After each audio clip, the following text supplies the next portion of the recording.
This question look easy, but most people get it wrong. And we have a problem in which we need to simplify the expression.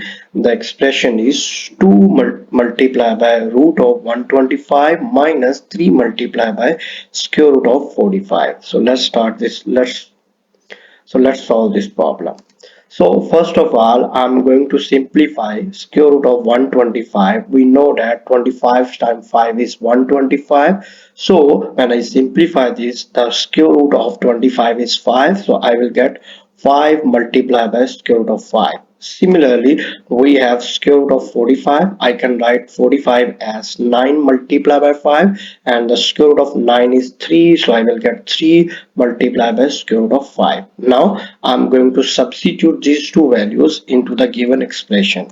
So when I substitute the value, I will get 2 multiplied by 5 square root of 5 minus 3 multiplied by 3 square root of 5. So when I multiply the number with number, I will get 10 square root of 5 minus 9 square root of 5. Now we can easily simplify this by taking square root of 5 as a common, because square root of 5 is present in both terms. So when I take a square root of 5 as a common, I will get 10 minus 9 multiplied by square root of 5.